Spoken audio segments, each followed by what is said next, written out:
Hey everyone, I want to know who here is going through something right now. I want you to know that you're not alone.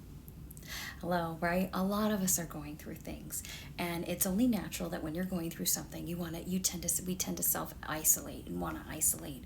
But that's actually not God's desire for us. Unless God calls you to self isolation, then that's not really His desire for us. And I really wanted to read you something here in Hebrews chapter 10, and it's verses 23 through 25. It says, "Let us hold fast the confession of our hope without wavering, for He who promised is faithful.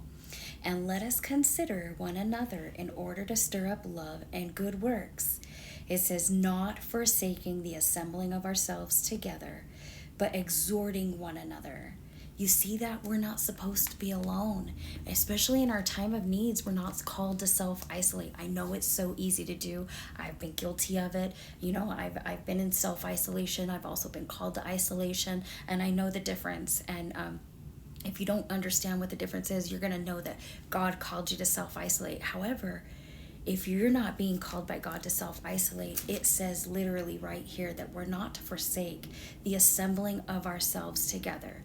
Then you may have to say, but what about this? What about this? I have church hurts, or everyone are hypocrites at the church. Whatever your excuse is, right? Really, there is none. God says that we need each other, and there's hundreds of other people there that are not hypocrites, or maybe there might be one or two. However, I'm sure at one point in time all of us were, so we are without excuse. All of us are flawed, and that's where we should be, right?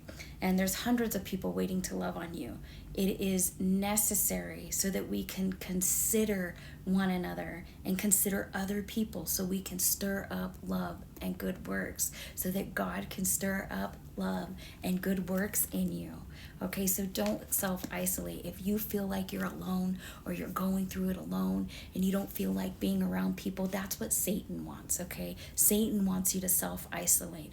God says that, hey, if you trust me, I'm faithful, and you step out, I'm going to send 20 people to love on you. Maybe more than that. Every person that you come into contact with is ready to love on you. So I hope this encourages you today, and I hope that you're blessed. Get out there. Get out of the cave. Step out. It's not the time to shrink back. God bless.